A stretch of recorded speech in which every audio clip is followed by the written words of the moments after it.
Saudações filosóficas. Hoje vamos falar sobre o argumento ontológico. Concretamente, na versão apresentada por Santo Anselmo de Cantuária, um filósofo que viveu aproximadamente entre 1033 e 1109. O argumento ontológico foi usado para tentar provar a existência de Deus, mas é possível que descobramos outras virtualidades inerentes a esta espantosa criação de Santo Anselmo. Uma criação intelectual, obviamente. Estamos a falar do Deus da concepção teísta. O teísmo é uma forma de monoteísmo e tanto a divindade judaica como a divindade cristã, como a divindade islâmica, possuem as características do Deus do teísmo. Ora, o argumento ontológico procura demonstrar a existência de Deus de um modo inteiramente a priori. Isto é, sem recorrer à experiência empírica, sem recorrer aos dados dos sentidos. Este argumento parte do conceito de Deus e, socorrendo-se apenas da razão ou apoiando-se num exercício puramente racional, procura então provar que Deus existe.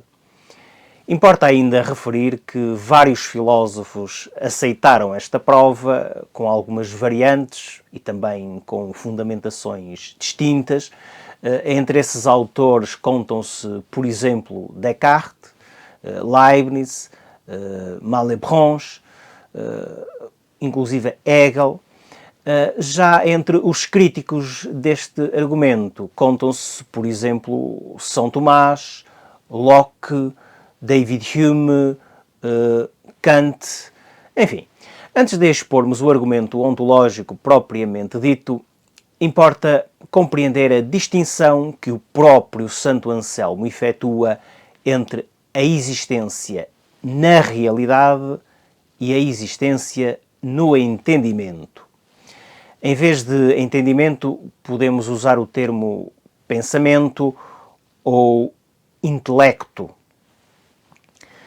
Se uma coisa existe na realidade, então ela existe de facto, independentemente de nós.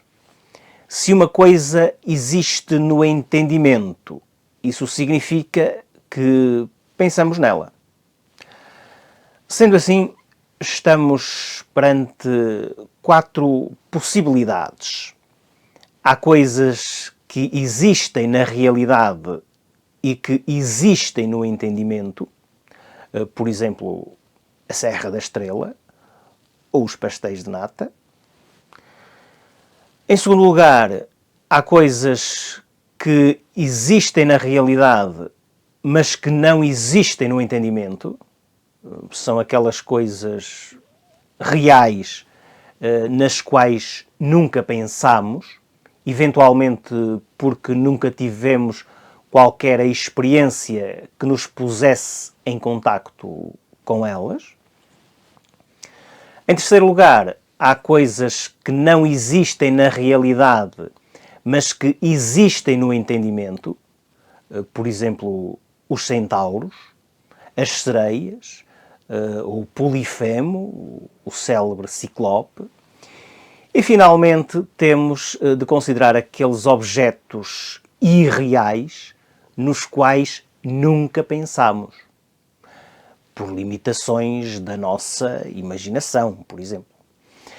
Claro que se imaginarmos, por exemplo, uma zebra que ostente listras amarelas e vermelhas, que tenha 2 lâmpadas em vez de olhos e que tenha 4 mãos semelhantes às nossas, em vez das 4 patas, essa criatura, uma criatura imaginária, passa a ser algo que existe no nosso entendimento.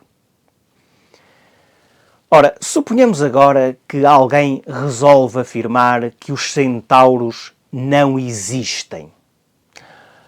Uma vez que, para negar a existência de alguma coisa, é preciso ter essa coisa no pensamento.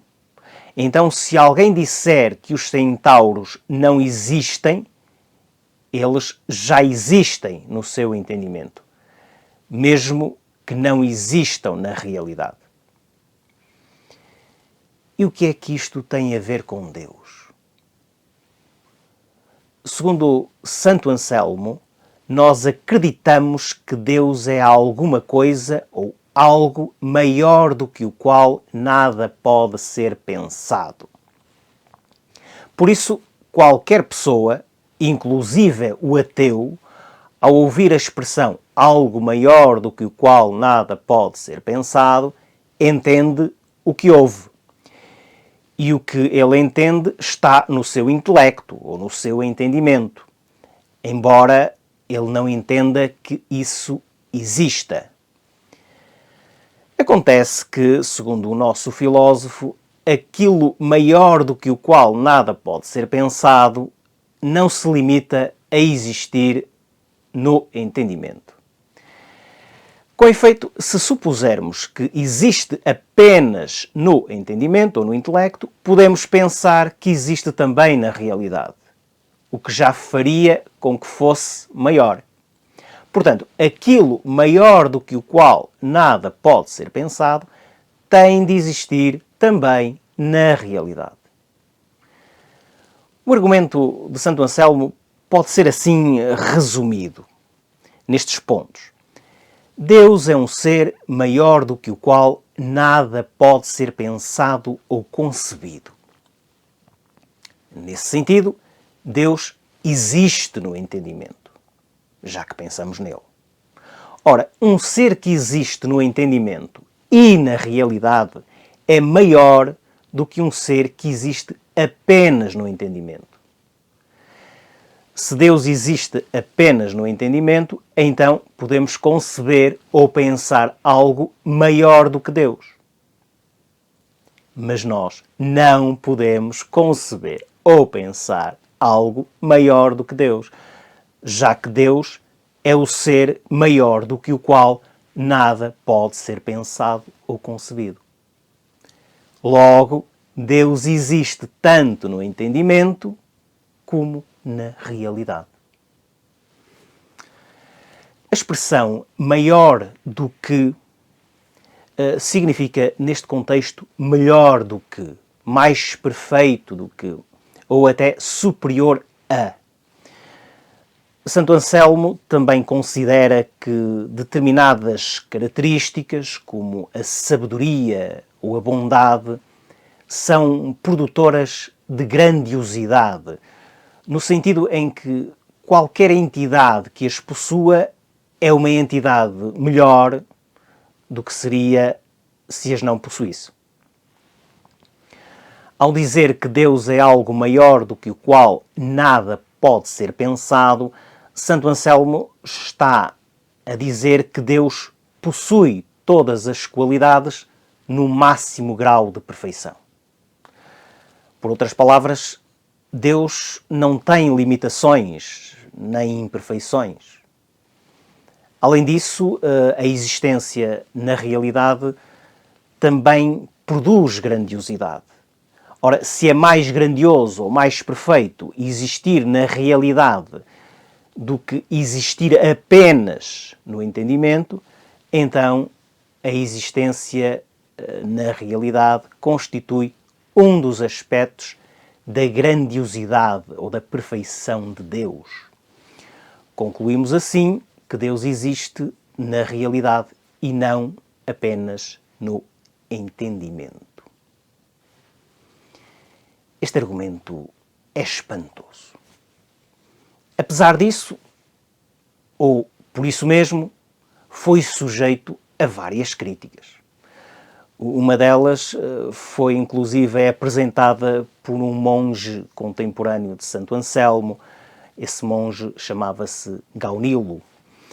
Mas a objeção mais célebre foi formulada por Immanuel Kant. Segundo este cavalheiro, o erro do argumento de Santo Anselmo está no pressuposto de que a existência é uma propriedade, ou um predicado que se pode atribuir a alguma coisa. Kant considera que a existência não é um predicado que possamos atribuir ou negar a algo, ou seja, a existência está num plano diferente do plano da omnipotência ou da bondade suprema, por exemplo.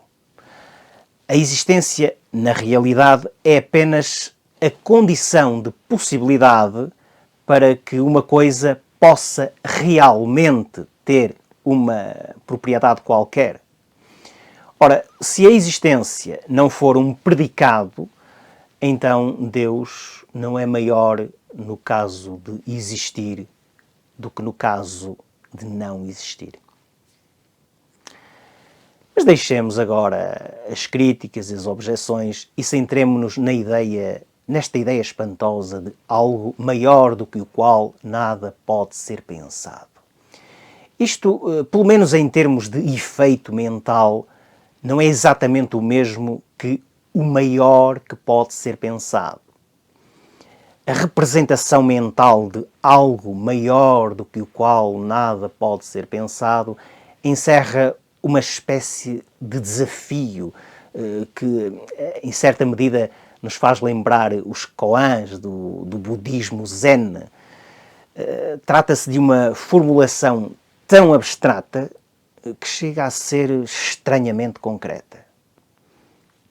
É que se meditarmos nesse algo maior do que o qual nada pode ser pensado, sobretudo quando pretendemos adormecer, teremos preenchido todo o nosso espaço mental e conseguiremos inclusive impedir o surgimento de quaisquer outros pensamentos, sobretudo aqueles que são mais incómodos e que se referem às circunstâncias banais das nossas vidas desinteressantes.